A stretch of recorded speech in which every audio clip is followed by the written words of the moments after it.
Hello, it's Cried here, with a thorough analysis on one of the newest weapons, the Shao Wei back Gatling guns.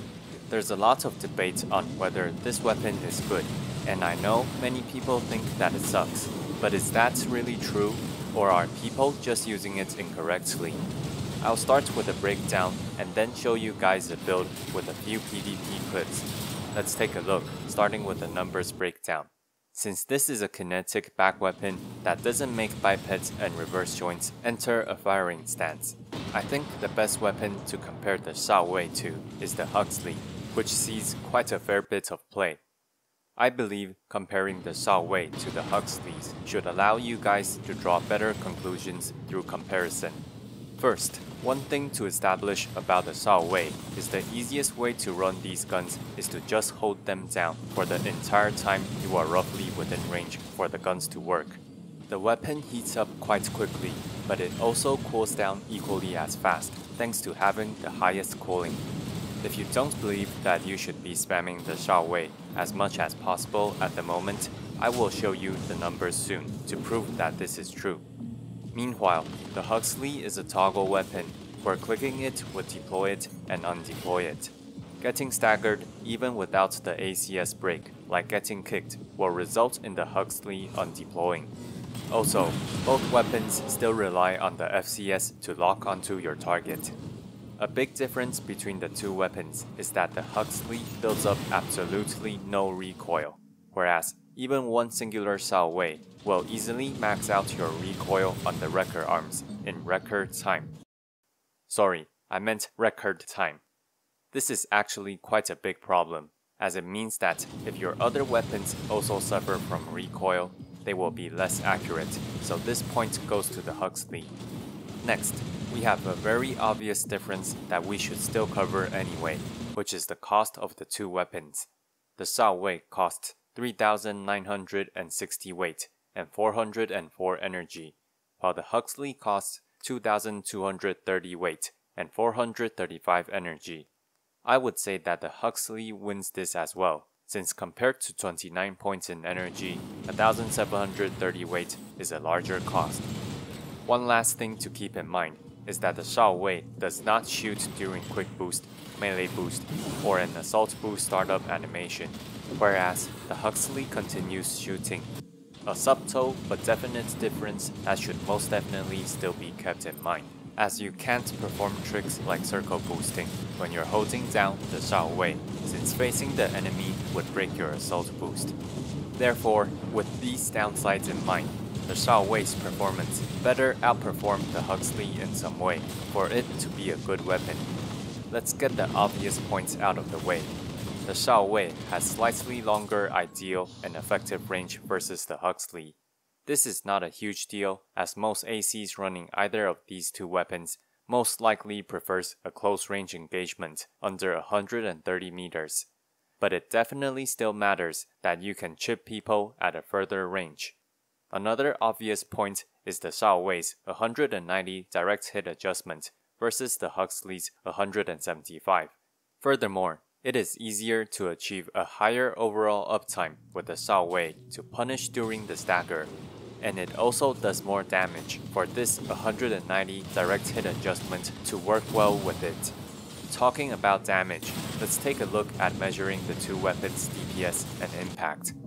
I'm going to let the Huxley shoot and then cool down to measure how long it takes for one rotation of the Huxley.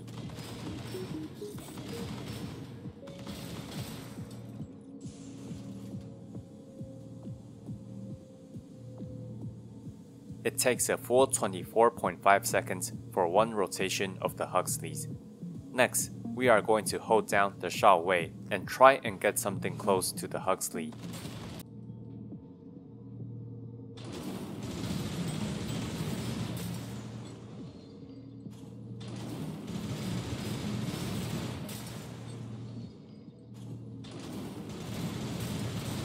As you can see, we end up going roughly 5 salvos in 25 seconds. Not far off, so this will be a good comparison, as we rarely immediately click Huxleys off CD anyway. The Huxley goes through 6 entire salvos. Calculating for the damage, this is what we get. The Shao Wei costs 39 heat buildup per shot, meaning that holding it down until it overheats will fire 26 bullets. For the Shao Wei that goes through 5 salvos, these are its damage and accumulated impact numbers. But wait, there is a catch. The footage I'm using is at 100 meters, and you can clearly see that even a singular Shao Wei has enough recoil to affect its own shots, to always miss a few bullets. Therefore, I'm going to give the Shao Wei 2 multipliers. One will be when your other weapon recoils aren't that high or you're closer to the enemy, and the other one for when other weapon recoils are high too, or you're further away from the enemy, so you will miss even more. Even with the numbers on the Shao Wei with the worst multiplier, the Shao Wei clearly surpasses the Huxley in terms of raw DPS and even accumulated impact. However, an advantage of the Huxleys is that you can squeeze your damage into the 10 to 11 seconds that it is activated, and then disengage for the 13 or so seconds that it is cooling down. This is not something you can really capitalize on with the Shao Wei because of its fast activation and cooling. If we only look at a 10-second time frame to get the active DPS, when we look at the 2 weapons using the Huxley's active duration, the Huxley easily wins even if we're using the 0.8 times multiplier for the Shao Wei. However, it is not easy to always make sure you can disengage whenever your Huxleys are down, whereas the Shao Wei does not run into this kind of management issue. Overall, I'd say there is definitely merit to running the Shao Wei with its potentially higher damage and accumulated impact, but your AC must be constantly engaged and spamming Shao Wei to utilize the higher uptime of the weapon. However, if you're looking for a back weapon for a style that focuses more on burst, so you disengage and then re-engage often, managing your heat on the Huxley will not only lead to a better outcome, it won't mess up your recoil. Alright, let's take a look at a quick build I came up with for double Shao Wei. This is not necessarily always a good choice, but I do want to show off the weapon's effectiveness in full. In order to chase fairly well, I want to try and maintain a mid-weight build for its natural speed, to not need to always assault boost to be within my opponent's range. I will try to combine the Shao Wei with bipeds that are more stat dense. To that extent, I started with the Melander legs as a mid-weight placeholder, which I later changed into the Mine Alpha, as I have the spare weight for more tankiness.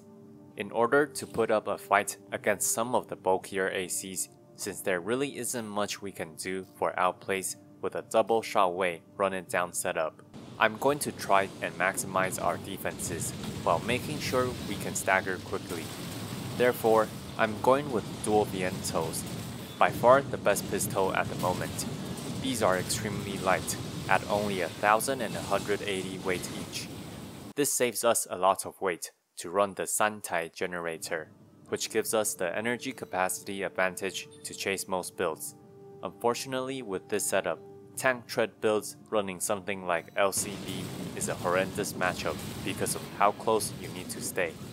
I will also be running the Oculus FCS in combination with the Vientos. While the Shao Wei can indeed fire longer than 130 meters, the main focus is definitely close range. With these pieces selected, I'll run the Mine Alpha as a great mid-weight core that gives us additional energy output to run the Ephemera arms and the Viral head for their tankiness. Keep in mind that recoil control doesn't actually matter that much to us, so I'm going to focus more on the defense.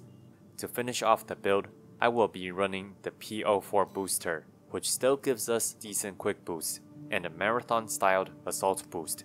Its assault boost cost is even cheaper than the Burzo, even though it isn't quite as fast. However, it doesn't lose us the ability to quick boost well, and we can still move decently fast at neutral. This is what I want for this build, as weaving in quick boosts helps us dodge at close range, and also soft resets some recoil. It's just the kind of all-roundedness that I want for it to work. Anyways, I'll do a few matches to show you guys that this isn't all theory. It also works in practice. but this isn't the type of build I usually play, so do excuse my piloting, which I personally think I can definitely improve on if I want to play this type of build. I know someone is going to ask, "Crite, why are you showing us B rank footage?" Well, this is footage over 2 weeks ago actually.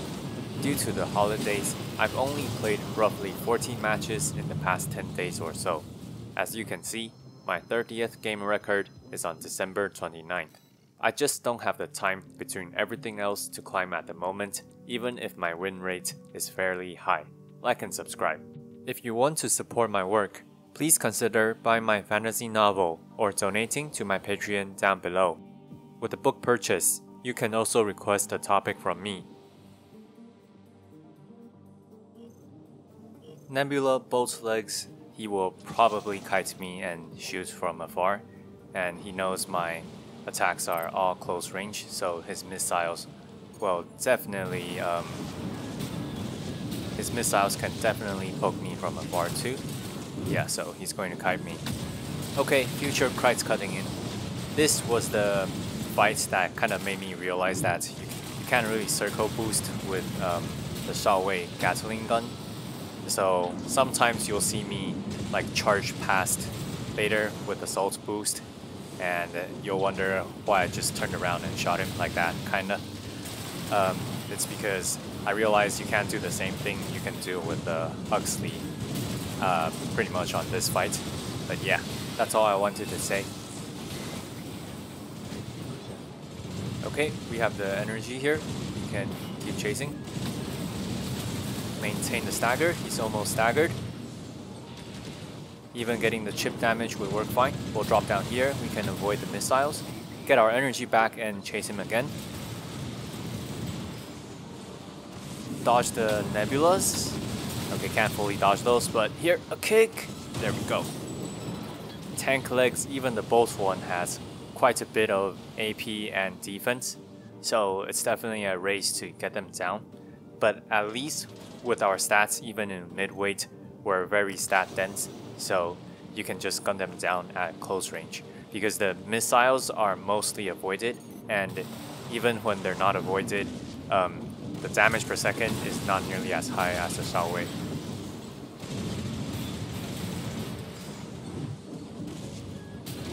Alright, a bit far for my Yinto, that was my bad. A bad drop down, but we're... dual stagger, that's not great for us because we want to be punishing the stagger, whereas he can't really do much since his main weapon is just the nebula. Alright, this ain't going well, but we still have a chance here. Stagger, didn't, okay. One thing using the Shao Wei is, especially if you're running two, you definitely should get used to maybe not using them to stagger right away and using your Viento to stagger the final bit, so then you can punish with your Shao Wei. But yeah, at a range it definitely helps us just get some pokes in, and then even like this, it helps us maintain the stagger. And here we go, a stagger. Okay, just one final rush in. We need to dodge these nebulas from afar. Okay, yeah, this round is kind of just a loss. We don't have enough AP to engage once again because he has too many pokes that it's just too difficult to avoid. Yeah, nebulas, even if you dodge them, the proxy death makes it so that you at least take chip damage.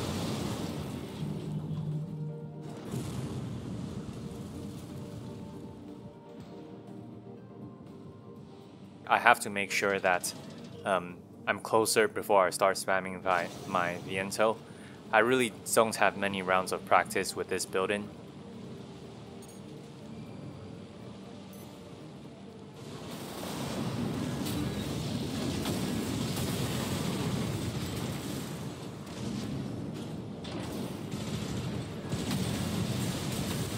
Staggered up. Oh, my guns are on cooldown. A kick. Did that hit? I'm not too sure, but I'll just pretend it did. Oh, hard to avoid Nebula. But when he's shooting us, he needs to basically float there and shoot us, because you can't both assault boost. We'll wait for our energy and chase.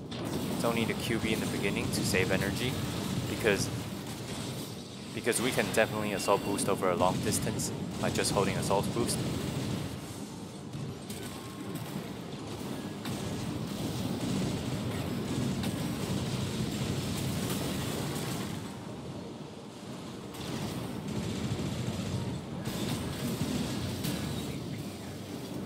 I think I should work a bit more on the movement. Okay, if we stagger him again, we win, but maybe we don't even need a stagger. Just need to run him down and poke, and that's it. The extra range gave us the win.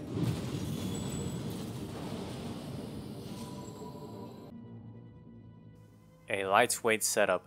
Fighting with the lightweight setups, you can put quite a bit of pressure because the Shao Weis are very relentless, so it's difficult for them to avoid all the damage at a close range, but his punish is going to be a melee, which is stronger than my Shao Wei, honestly, so the matchup can swing either way.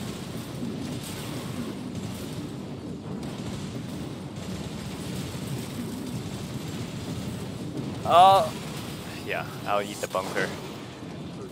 And then it's my turn for the punish.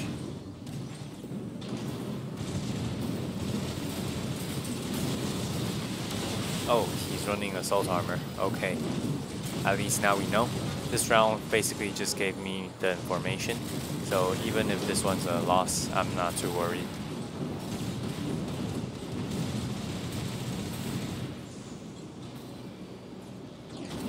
Alright, but yeah, I think I should definitely get more used to Viento's range and making sure I have my Shao Wei up.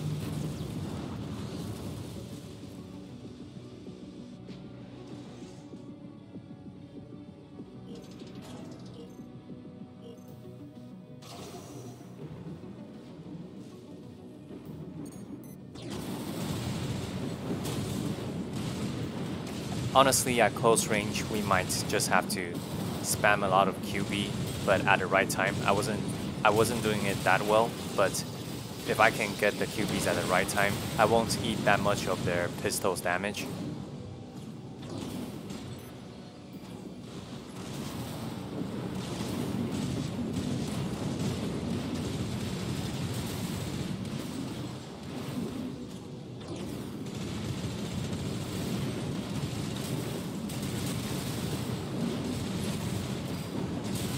Okay, doing it a bit better now. Oh, still didn't do well. He's too far. Yep. Okay, perfect.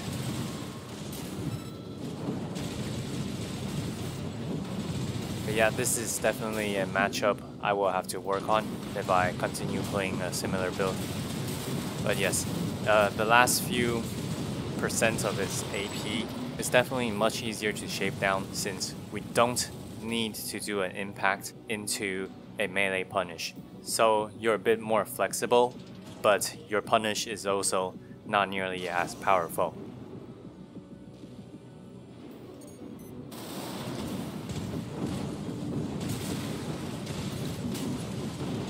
Alright, I think I'm getting better at QBing at the right time.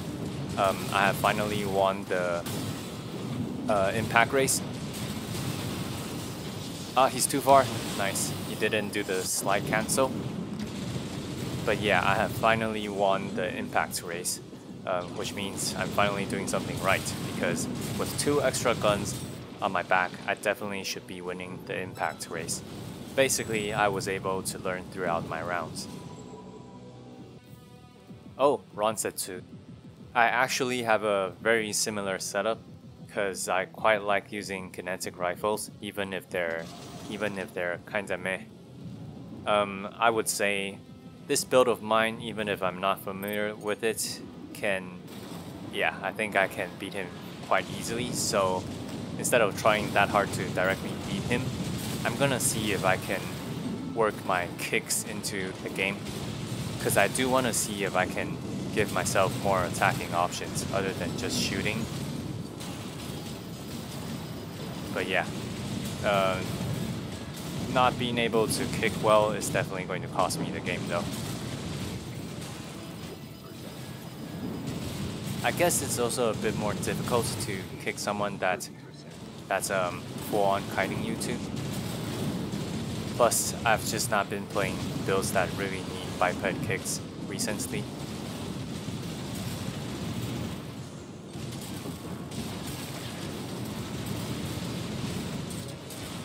Ah, missed that too. Yeah, just my own fault. But even from this, you can see, after I got punished so hard for missing that many kicks, he only won by a bit of AP, not by much. Okay, for this round, I'll kick a bit less to show you what I mean by it's fairly easy to just bring down a kite's build as long as you dodge a bit of their attacks, because assault boosting is still just very powerful, especially on the Sun type generator when you have more energy capacity advantage.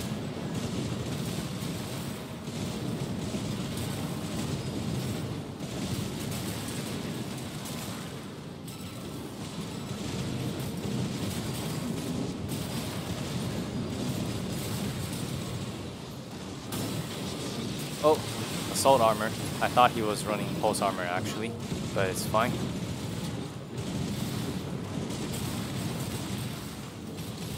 There we go, very easy. See, I still have like half my AP. And if you just rush them down with your guns, kiting builds, they just can't outtrade your damage at a close range.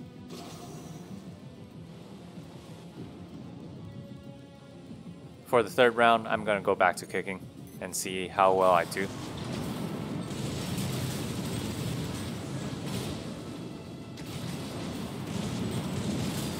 Oh, I actually landed a kick.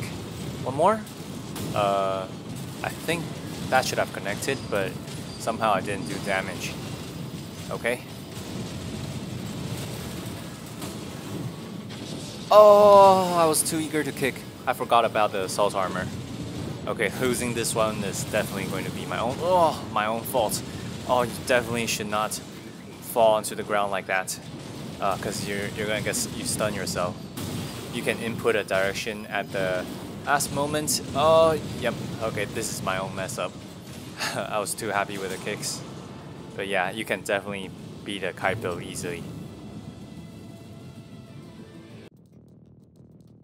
Another lightweight build. Been seeing a lot of these actually. Lots of BVO, which is basically the abbreviation for Basho Viento Oscillus combo with a melee weapon punish. I mean, it makes sense because you kind of have to make use of your mobility to, you know, quickly stagger and then punish. But yeah, it gets really tiring that the only lightweights that you see around are these builds. Someone asked me recently whether I think the Vientos are OP. I think they're just slightly overtuned, while the other pistols are a bit too weak. And I don't mean Vientos need a huge nerf, but maybe a very small tune down on its accumulated impact, while some of the other pistols can get buffed, you know, to make sure that you're considering them for different purposes.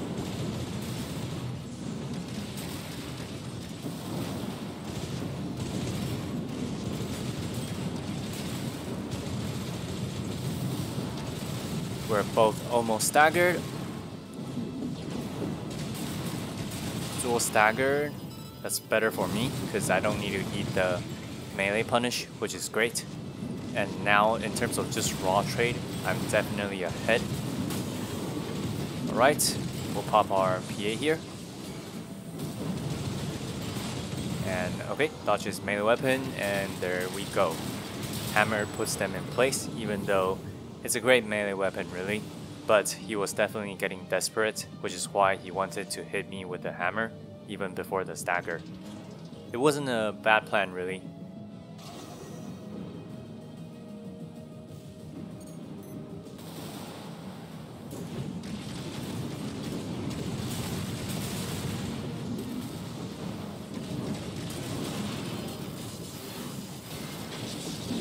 Oh, he's assault armor. My mistake. Definitely my mistake. I ate all of those vientos. As I said, vientos can use a bit of tune down for like maybe accumulated impact because they're already so fast and the strongest pistols. So a lot of times you're actually using the impact before it even decays to accumulated impact right before you stagger the enemy. You really need to balance out vientos and the other pistols so that vientos don't just have the longest range and the highest DPS, etc., you know.